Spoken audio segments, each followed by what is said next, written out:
From the studios of Atlantic Television Network, this is ATN International News. To begin, let's take a look at the headlines. In Malawi, ex-president's plots comeback in next election.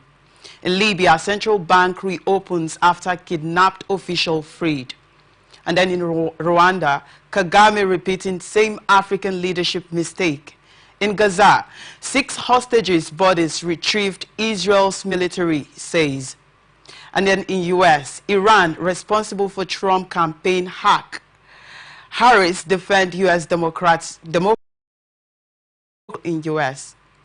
These and many more to come your way in a moment. Please stay with us.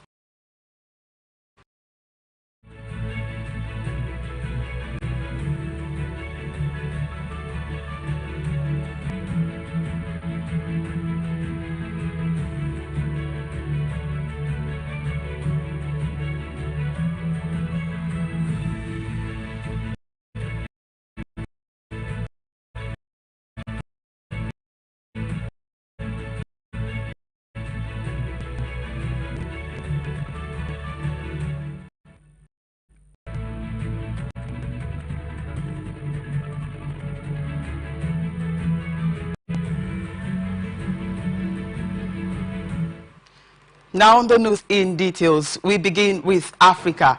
Malawi's former president, Peter Mutharika, has been chosen to lead the main opposition Democratic Progressive Party into next year's presidential election. It marks a comeback for the 84-year-old who governed Malawi for 6 years and later he would not run for office again. He surprised many with a change of heart, saying recently that his supporters want him to save the country from being ruined by President Lazarus Chakwera. Mr. Mutharika lost to Mr. Chakwera in 2020 in a rerun that was ordered by the country's constitutional court after it annulled the previous year's election. Judges had ruled that there was widespread tampering in the 2019 vote, including the use of Tipex correction fluid on ballot papers, and that Mr. Mutharika's declared victory in that poll was void. Malawi's judiciaries were praised for their bravery in refusing to accept a second-rate election, and the political fallout in the former president's party has been ugly. Following a period of internal squabbling, the Democratic Progressive Party has expelled several members, including those who wanted to challenge Mr. Mutharika for the party presidency, paving the way for him to be re-elected party leader unopposed. Monday's announcement that he had won the official endorsement of his party as its presidential candidate was largely a formality. This means Mr. Mutharika and Mr. Chakwera will square off against each other at the polls for the 3rd time, each having won and lost once in the past. Mr. Mutharika told party supporters he was ready to regain power, to remove an incompetent government which sees nothing, hears nothing, and does nothing. He appears to enjoy the solid support of his party, but critics say it should have identified a younger, more energetic leader as its torchbearer in next year's polls. His rival, the incumbent Mr. Chakwera, is 15 years his junior. President Chakwera came into office promising to clear the rubble of corruption, to create 1 million jobs for the unemployed youth, and to ensure food security so that all Malawians have 3 meals a day. His government admits it has found it hard to deliver on those campaign promises, but blames that on COVID-19 at the start of its term of office. Natural disasters such as cyclones and the economic downturn caused by the war in Ukraine. Government officials, including Information Ministers Moses Kunkuyu, have repeatedly said even with these difficulties, the present administration has outperformed its predecessors by creating systems that make it hard for corruption to flourish. Successes include the reintroduction of train services in Malawi for the first time in over 3 decades, helping to reduce the cost of transporting goods. Major road construction is also underway, particularly in the capital, Lilongwe. The ruling Malawi Congress Party will have to defend that record at the polls and could yet make age a key campaign issue, questioning whether former President Mutharika has both the physical strength and mental capacity to govern once more. Libya's central bank says it has resumed operations following the release of a bank official who had his home. Libya's central bank confirmed the release of Musab Muslam, head of the bank's information technology department, who was taken on Sunday by an unidentified party.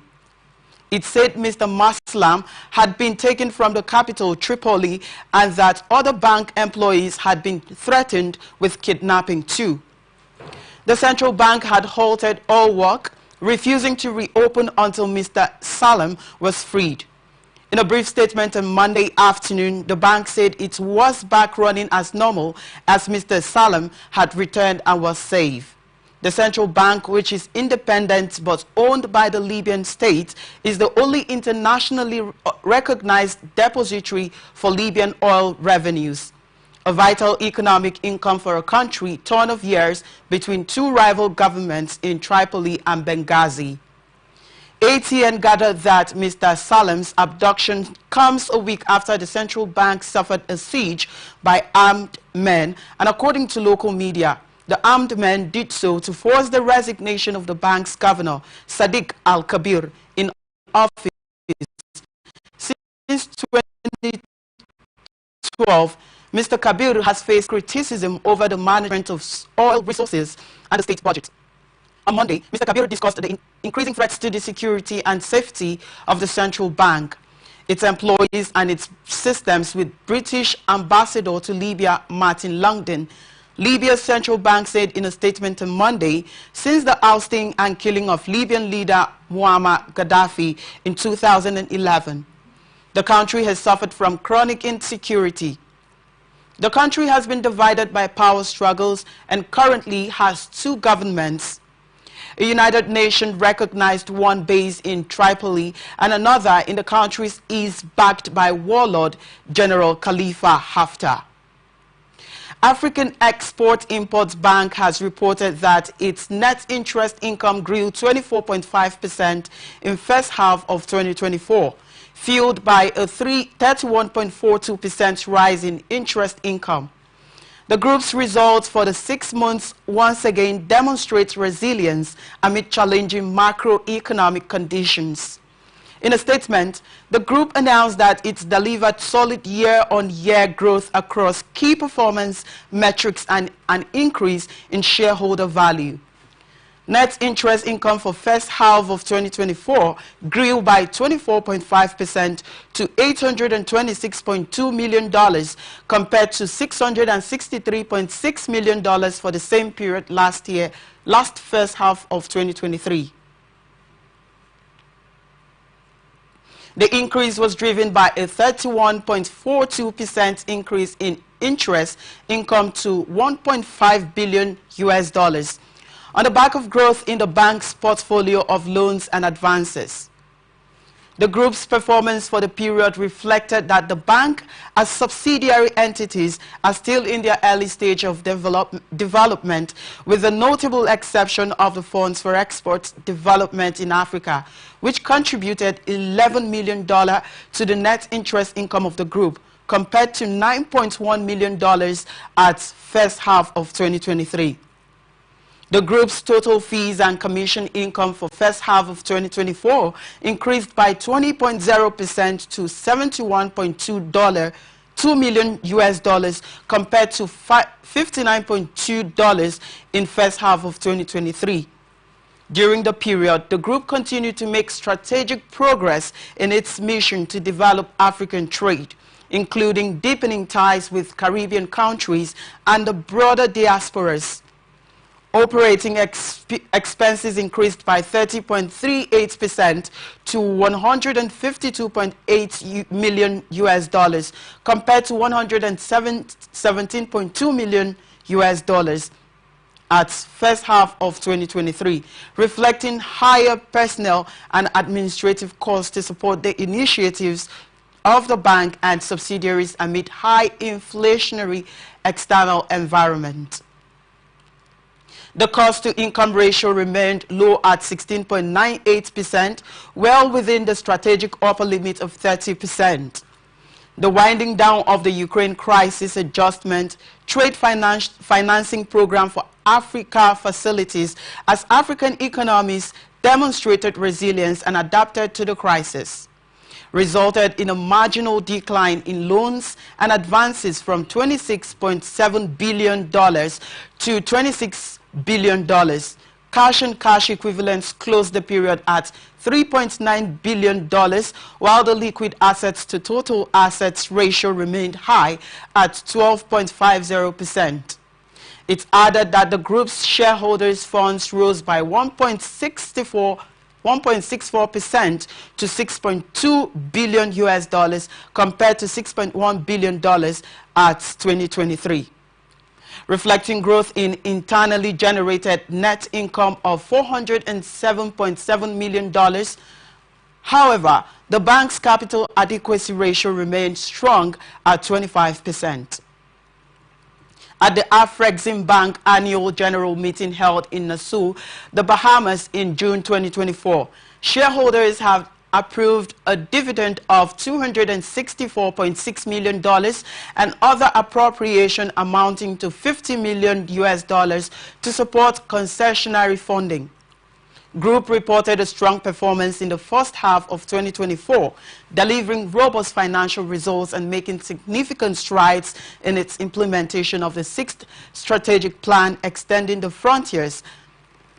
The bank continued to demonstrate its commitment to enhancing Africa's economic resilience by helping countries mitigate the negative effects emanating from the external challenges, advocating for the continent's interest on the global stage, and contributing to global Africa by connecting the continent with its global diaspora through strategic interventions. The strong results achieved during this period were delivered against a backdrop of a continuously challenging and evolving macro environment, reflecting the effectiveness of the group's strategy and its commitment to operational excellence. Leveraging its healthy financial position, the group will continue to play a central role in the implementation of the African Continental Free Trade Area by fostering accelerating economic integration, industrialization, and trade across the continent. Last week, Paul Kagame of Rwanda was sworn in for his 4th term in office, thereby adding another 5 years to the 24 he has spent. By the time this new term is over in 2029, he will have officially governed Rwanda for 29 years without taking into consideration the unofficial 6 years he was in charge of Rwanda as the former rebel commander of the Rwandan Patriotic Front, whose forces swept to power in 1994. Kagame was the Vice President and Minister of Defense of Rwanda between 1994 and 2000. However, he was seen as the de facto president because he wielded more power than the de jure president. Pasteur Bizimungu, who eventually resigned with Kagame taking over, it is alleged that Bizimungu was forced to resign. In 2001, Bizimungu founded the Party for Democratic Renewal, but Kagame's new government immediately proscribed it. Bizimungu was subsequently tried and handed a 15-year jail term for attempting to form a militia, inciting violence and corruption, but was pardoned 3 years later by Kagame. Therefore, if those 6 years of Kagame as the de facto leader of the country are added to the 24 years he has governed Rwanda, that will be 30 years in power, with another 5 years secured this year. Another interesting point about Kagame's victory in the July 15 Rwandan election was that he won with over 99.18% of the vote cast, thereby beating his own past records. Kagame, who will be 67 in October, set a record when he won the 2017 election with 98.63% of the vote.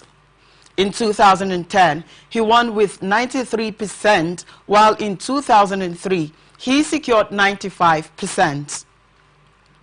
Rwanda's National Electoral Commission, which said that voters turnout was a staggering 98%, had disqualified some presidential aspirants, including Kagame's fiercest critics, from participating in the election.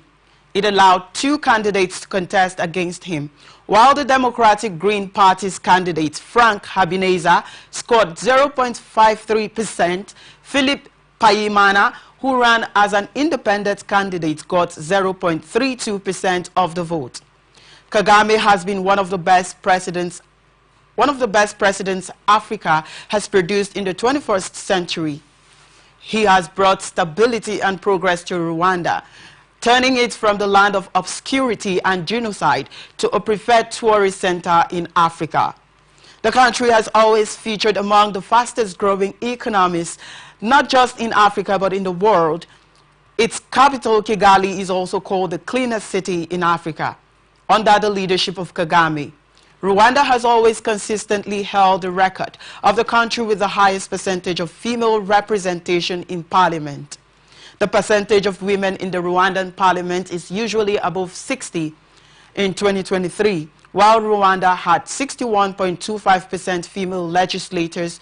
Only 2 other countries had more women than men in the legislature: Nicaragua 51.65% and New Zealand 50.42%. However, Kagame's critics accuse him of suppressing all forms of opposition and dissent. Kagame is accused of having an image of a champion of democracy and good governance abroad, which conflicts with the dictatorial image he has at home. This does not faze those who have the view that third world countries need benevolent dictators to speedily transform them and catch up with the developed countries. They cite countries like Singapore, the United Arab Emirates, and China as examples. They argue that developing countries have weak institutions that cannot take independent steps that can transform countries. But despite Kagame's achievements, it seems history may repeat itself in Rwanda. It's most unlikely Kagame will ever want to live in Rwanda as an ex-president. Therefore, Kagame may want to cling to power and be a life president. Police commander in Tanzania's capital, Dodoma, has been removed from her post following controversial comments in which she linked an alleged gang rape victim to sex work. Earlier this month, a video appearing to show a young woman being assaulted went viral, prompting an outcry in the East African nation. 4 men on Monday denied charges over the alleged attack. On Sunday, the police commander in the capital, Dodoma, was quoted in a newspaper as saying the women in question appeared to be engaged in sex work.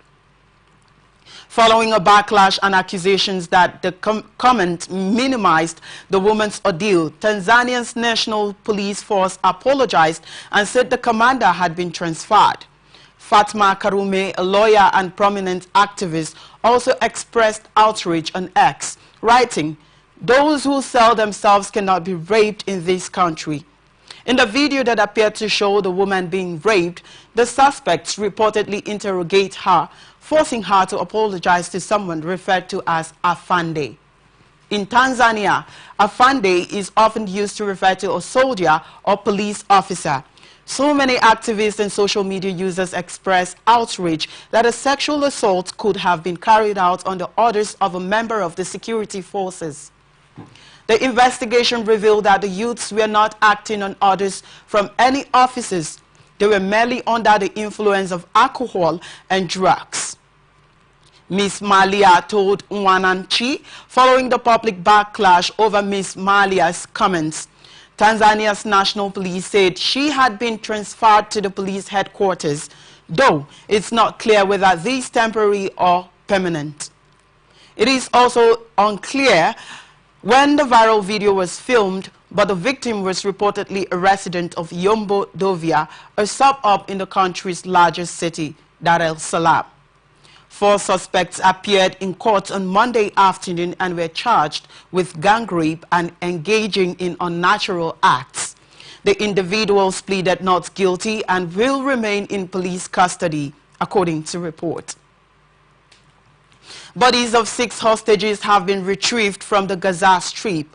Israel's military said in a statement that from the Israel's Defense Forces, they said that the bodies of Yagev Bushtap, Alexander Dancy, Avram Munda, Yoram Mezga, Haim Perry and British Israeli Nadav Popplewell were recovered from the Khan Yunis area on Monday. 5 of their deaths had already been announced by Israel, though Avram Munda was thought to still be alive.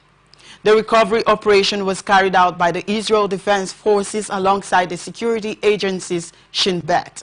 The 6 men had all been kidnapped alive during Hamas attacks on southern Israel on 7th of October before being taken into Gaza, the Hostage Families Forum said.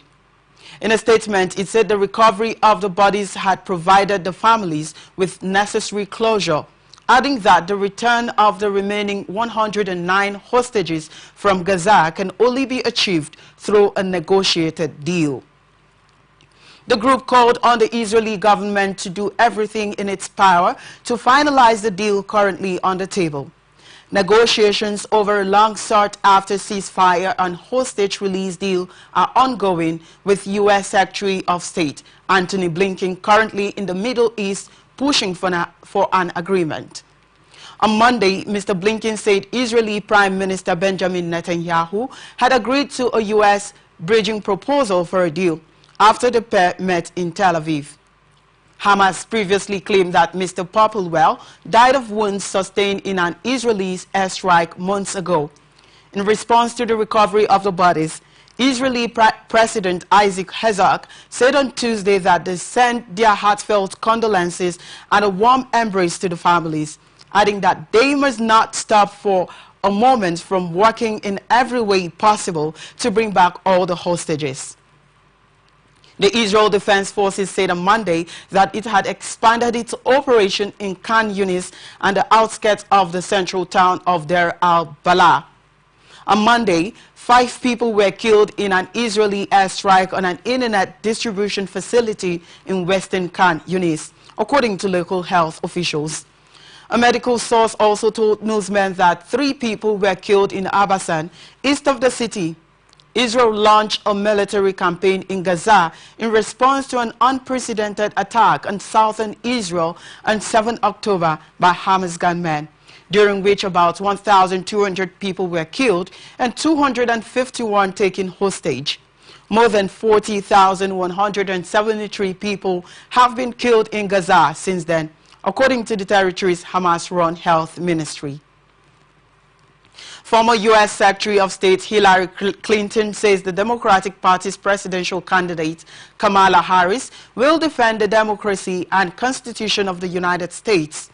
Clinton, who was welcomed on the stage with applause from the cheering crowd that reportedly lasted for a minute uninterrupted, said Kamala Harris would lower costs for hard-working families, open the doors wider for good-paying jobs, and she will restore abortion rights nationwide, adding that she will defend democracy and their constitution and will protect America from enemies, foreign and domestic, during the Democratic National Convention in Chicago.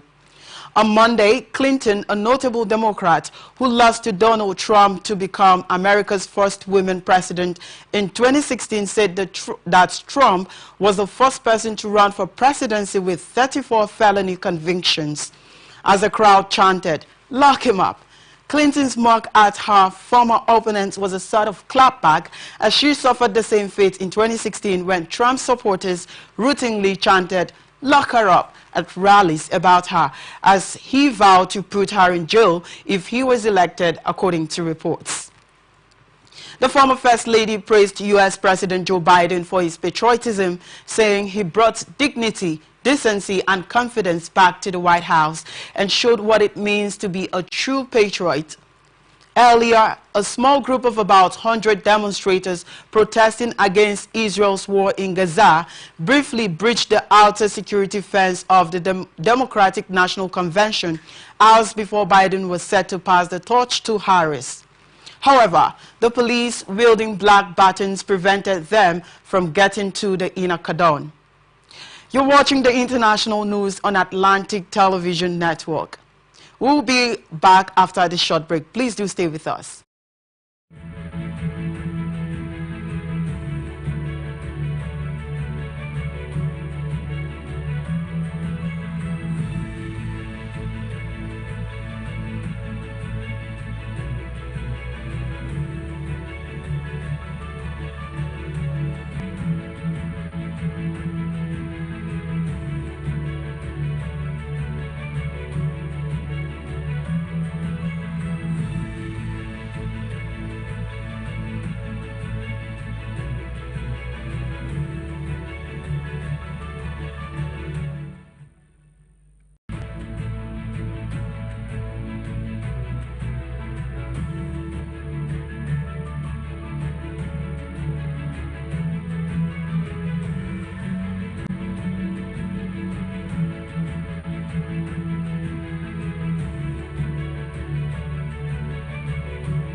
Welcome back to the broadcast of the international news on Atlantic Television Network.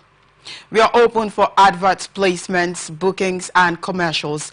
And you can connect with us on ATN socials. On Facebook and YouTube is at Atlantic Television Network.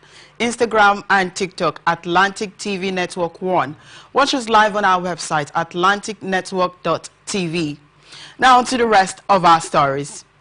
United States Vice President Kamala Harris said Democrats would be forever grateful to U.S. President Joe Biden as she made a surprise appearance on Monday at the start of a party convention in Chicago that will crown her as a new presidential nominee.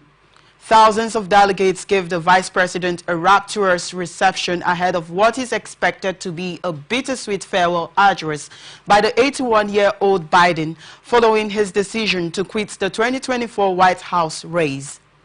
In the space of a few breathtaking weeks, America's first female Black and South Asian vice president has turned the presidential race upside down, breathing new life into the Democratic Party and wiping out Republican rival Donald Trump's lead in the polls. She will give her keynote speech at the culmination of the convention on Thursday. Later Monday, Biden will be facing the party that pushed him out of the race over concerns about his age, but is getting a hero's welcome as Democrats thank him for stepping aside for Harris. Biden insisted that he was at peace with his decision, despite reports that he is still angry at being forced out. Protests against the war in Gaza earlier shadowed the opening day of the Democratic Convention with thousands of demonstrators marching through Chicago. A small group of around 100 protesters broke off from a large march involving thousands of people and targeted the metal barriers surrounding the United Center on the first day of the party gathering. Police in blue helmets with shields and carrying black batons prevented them from getting into the inner cordon. One demonstrator clad in black was carried out by their arms and legs by several officers. Activists have called for mass demonstrations throughout the week against the Biden-Harris administration's support for Israel's war on Hamas, following the Palestinian militant group's deadly October 7 attacks. But it failed to spoil the mood among Democrats as they celebrate a rapid turnaround in an election they had until recently feared they would lose. The White House has said Biden was continuing to fine-tune his speech after he arrived in Chicago and looked forward to addressing his party and the nation. The aging president will have his family behind him too, with his daughter Ashley and wife Jill set to introduce his primetime speech to thousands of delegates. Former Secretary of State and First Lady Hillary Clinton, who lost to Trump in the 2016 election, will also address the convention on Monday. The day will undoubtedly bring mixed emotions for Biden, but as he sees out the last months of his presidency, he will be all too aware that his legacy hinges on whether Harris can beat the 78-year-old Trump, and that if she doesn't, many will blame him for clinging on so long. Delegates gathering in Chicago were already preparing for an emotional farewell. Trump, meanwhile, has been sent into a tailspin by what he calls the coup by Democrats. He tried to drag their attention back to himself with a rally in the battleground state of Pennsylvania on Monday, in which he highlighted what he called Harris' craziness and said she has no idea what the hell she's doing. On the economy, while Democrats meet in Chicago, the Republican is crisscrossing the country with rallies scheduled in Michigan, North Carolina, and Arizona through the week. In another attempt to shift attention from Harris, Republicans in the House of Representatives lodged a formal impeachment report against Biden. U.S. security agencies said on Monday that Iran was behind a recent hack targeting Donald Trump's presidential campaign, accusing Tehran of seeking to influence the 2024 election. The statement from the Office of the Director of National Intelligence, the Federal Bureau of Investigation, and the Cybersecurity and Infrastructure Security Agency confirmed the Trump campaign claim from earlier this month that it had been targeted, potentially by Iran. In response, Iran's mission to the United Nations denied the country's role in the hack and challenged Washington to release evidence for the claim, saying such allegations are unsubstantiated and devoid of any standing.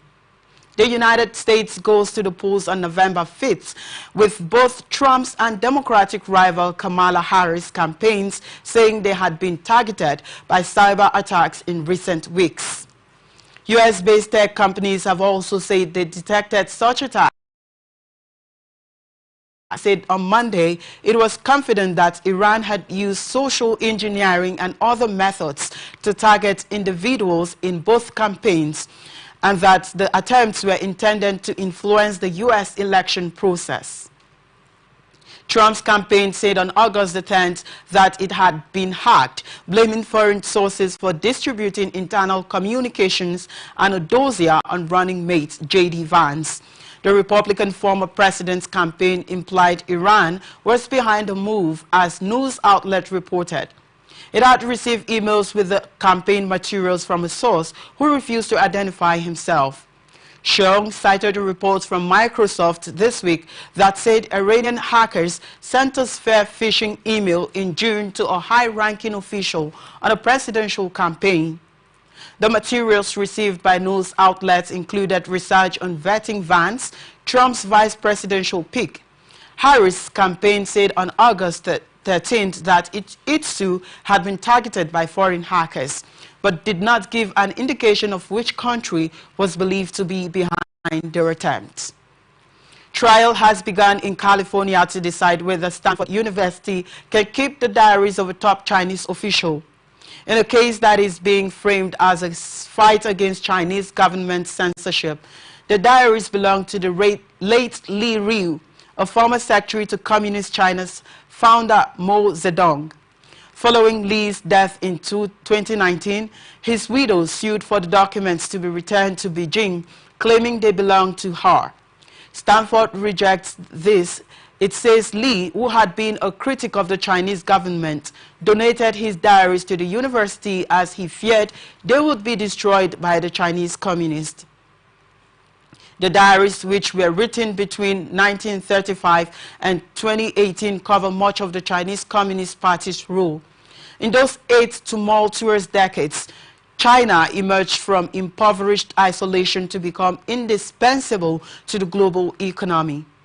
A prominent Chinese communist figure known for his reforms, Mr. Li, was both venerated and shunned by the party. As a young, outspoken cadre, he caught the eye of Mao, who made him one of his personal secretaries in the mid-1950s, but the position was short-lived. When Li criticized Mao's view at a political meeting, he was ousted from the party and spent years in prison. He was among hundreds of party officials and public figures, including close allies of Mo, who fell foul of the mercurial leader.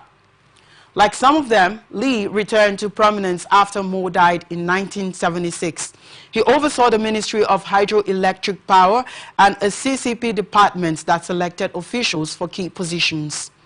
Within the party, he was allied with the more liberal, open-minded faction advocating for reform. After his retirement, he continued to lobby the party for reform, but his unsparing, sharp-tongued criticism of leaders, including President Jinping, whom he dismissed as lowly educated, neglect the government. His writings were censored and his books banned in China. As a party elder, however, he continued to be treated with respect and enjoyed privileges. When he died, he was given a state funeral. Throughout, as he navigated the echelons of power, he meticulously recorded observations about party politics and key events in his diaries. These include his account of the Tiananmen massacre, which he witnessed from a balcony over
a highly sensitive issue that is rarely discussed in China.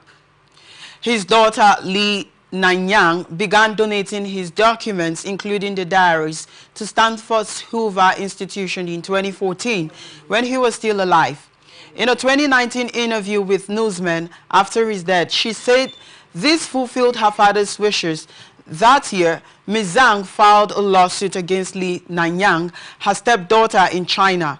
Ms. Zhang, who was Li Rui's second wife, argued that he wanted her to decide which of his documents would be made public, and they were wrongfully given to Stanford. According to reports, the widow said the diaries contained deeply personal and private affairs of her life with Li, as the diaries can be accessed by the public at Stanford. She said their display caused her personal embarrassment and emotional distress. A Beijing court ruled Ms. Zhang's favor and ordered the diaries to be handed over to her. Stanford has rejected this ruling. Its lawyers have argued that Chinese courts are not impartial in politically charged cases such as this, and that the university was not given a chance to defend itself.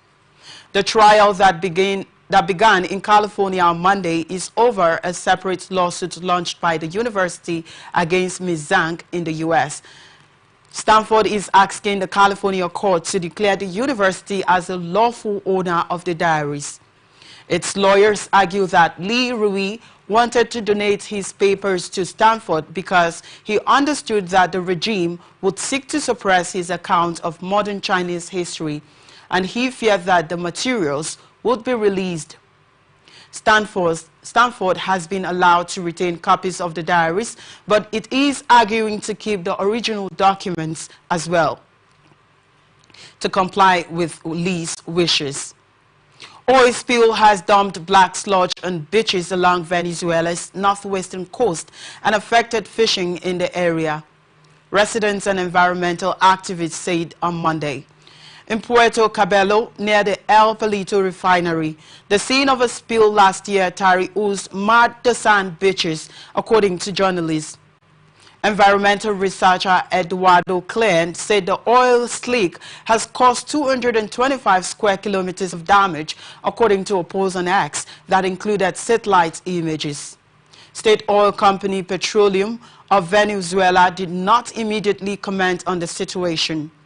Fisherman Antonio Gusti told journalists that it's been 8 days that they are practically unemployed because they can't go out to fish, adding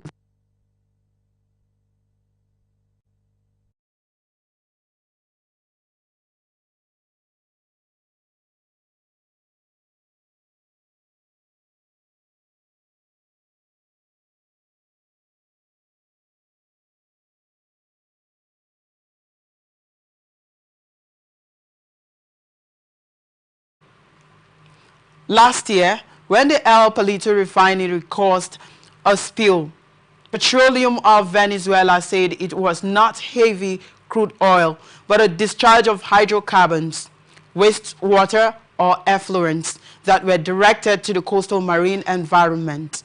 Venezuela, which has one of the world's largest oil reserves, saw production plummet from 3 million barrels per day more than a decade ago to 400,000 barrels per day in 2020 due to corruption, mismanagement and U.S. sanctions.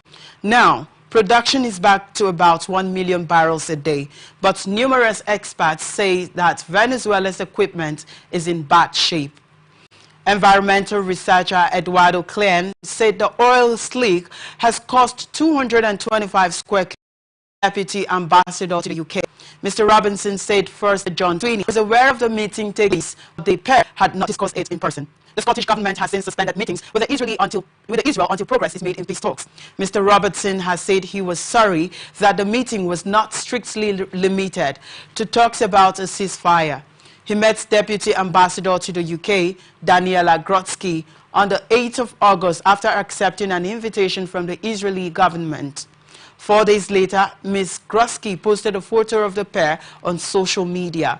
She said they had discussed the release of Israeli hostages and that Israel was looking forward to cooperating with Scotland in areas including culture and renewables. The External Affairs Secretary said issues which did not relate to the war were raised by Ms. Grotsky, including energy, tourism and economic cooperation. Asked if he spoke to the First Minister about the meeting before attending, Mr. Robertson replied that he didn't speak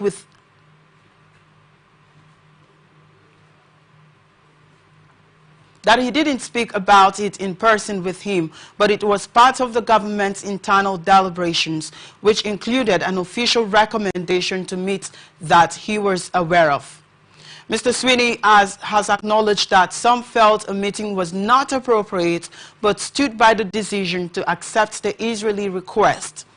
In fresh criticism from within the party, veteran Christian Grammy described Mr. Robertson as a liability in a leaked email to the First Minister, published by the Scottish Daily Mail. Meanwhile, Ruth Maguire told the Herald she shared the anger felt by party members in relation to the meeting. Mr. Robinson insisted that it was right for the Scottish government to make its case to the Israeli government. The minister said the meeting was minuted but would be subjected to special considerations that relate to intergovernmental relations. He added that he's being absolutely clear about the issues he talked about in the tone and content in which the message was relayed for the need for the Israelis to stop what they are doing in Gaza. Number of people who died due to drug misuse in Scotland has risen sharply. National Records of Scotland data for 2023 revealed that 1,172 people died, an increase of 121 on the previous 12 months, which represents a 12% increase. The figures, however, are the second lowest number of drug misuse deaths since 2017. The Scottish government said the level of drug misuse deaths in the country remain hugely concerning. The increase follows the first significant drop in fatalities in several years in 2022, when there were 1,051 drug-related deaths. at the same time seen as an early sign that progress was finally being made. But the latest figures remain far higher than the 244 deaths in 1996, when comparable records began.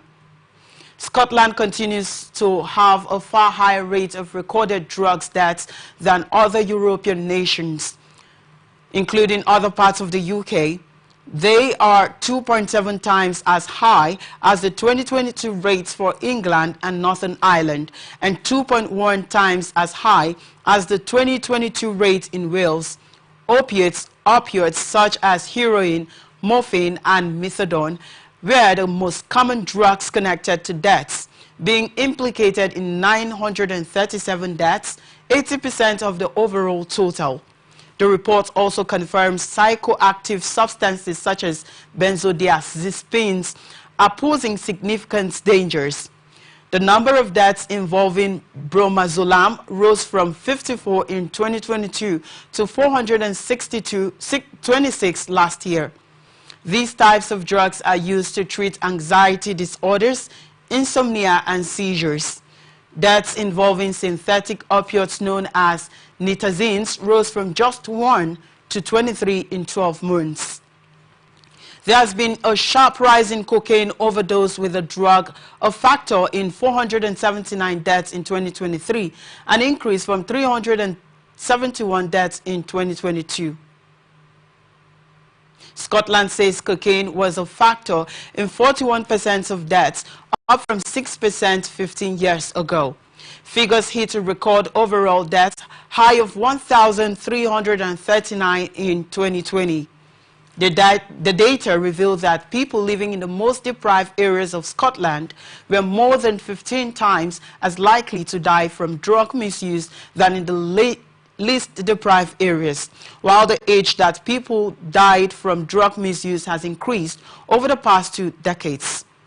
Those aged 35 to 54 were most likely to die from drug misuse in 2023, and men were twice as likely to have a drug misuse death as women. After adjusting for age, Glasgow and Dundee had the highest rates of drug misuse deaths, while East Renfrewshire and East Dunbartonshire had the lowest. The rate of drug misuse death was also above the Scotland average in Inverclyde, North Ayrshire, West Dunbartonshire, East Ayrshire, Renfrewshire, and North Lancashire. Scottish Conservatives leader Douglas Roos called the new data shocking and shameful and said that drug deaths were the country's national shame. Scottish Liberal Democrats leader Alex Cole Hamilton said the devastating news should prompt the Scottish government to strengthen frontline services and introduce new drug checking facilities. The Scottish government's Health Secretary Neil Gray said they would intensify their efforts through their national mission on drugs initiatives. And that's the international news for today. Before we go, another look at the major stories. We said in Malawi, ex-president plots comeback in next election. Libya, central bank